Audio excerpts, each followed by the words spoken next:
একজন মানুষ জীবনে সফল হয় শুধুমাত্র তার জ্ঞান বা ডিগ্রির কারণে নয়। সফলতার পেছনে গুরুত্বপূর্ণ অবদান রাখে তার কমিউনিকেশন স্কিল। আপনি জানেন কি সফল মানুষ কিভাবে কথা বলেন, কিভাবে তারা অন্যের কথা শোনেন, কিভাবে তারা বোঝেন অন্যদের মন? আপনি যদি মানুষের মন ছুঁতে না পারেন, তাহলে আপনার কথার গভীরতা কখনোই মানুষের মনে পৌঁছাবে না, আর তখনই তৈরি হবে দূরত্ব। আজ জানবো কমিউনিকেশন স্কিল সম্পর্কে, যা শুধু আপনার সম্পর্ক নয়, আপনার জীবনটাকেই বদলে দিতে পারে। তাহলে চলুন শুরু করা যাক। আমরা কম বেশি প্রতিদিনই কথা বলি। ভাবুন তো, সবাই কি সবার কথা শোনে?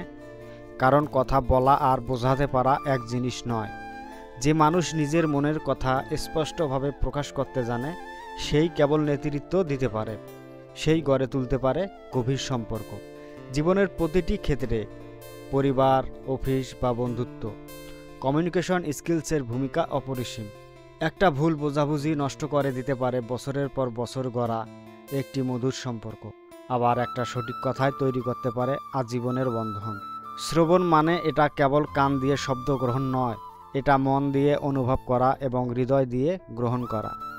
সফল মানুষেরা বেশি কথা বলেন না, তারা সবসময় আগে শোনেন। যখন আপনি কারো কথা মন দিয়ে শোনেন, তখন আপনি তাকে সম্মান দেখান। এটি মানুষের মনে তৈরি করে বিশ্বাস, আস্থা আর এক ধরনের নীরব ভালোবাসা। সক্রিয় শ্রবণ মানে প্রশ্ন করা, চোখে চোখ রেখে মনোযোগ দিয়ে শোনা, আর অযথা উপদেশ না দিয়ে বুঝে নেওয়া যে মানুষটি কি বলতে চাইছে। অনেকেই ভাবে দৃঢ়ভাবে কথা বলার মানে রাগান্বিত হওয়া। আসলে দৃঢ়তা মানে নিজের কথা অন্যের সম্মান বজায় রেখে স্পষ্টভাবে বলা। যেমন ধরুন, কেউ আপনার কাছে এসে একসঙ্গে কথা বলতে চাইল। আপনি তাকে বললেন, আমি বুঝতে পারছি আপনি চিন্তিত, কিন্তু আমার কাজের চাপ এখন এতটাই বেশি যে আমি আপনার সঙ্গে এখনই সময় দিতে পারছি না। আমি একটু সময় নিয়ে পরে আপনার সাথে কথা বলবো। এ ধরনের কথা স্পষ্ট এবং সম্মানজনক। না বলা মানেই খারাপ হওয়া নয়, না বলা মানে নিজের গুরুত্ব বিল্ড আপ করা। এটা এক ধরনের আত্মসম্মান। যখন কাউকে শুধুই দোষারোপ করা হয়, তখন সে ভেঙে পড়ে, কিন্তু গঠনমূলক ফিডব্যাক মানুষকে শিখতে সাহায্য করে।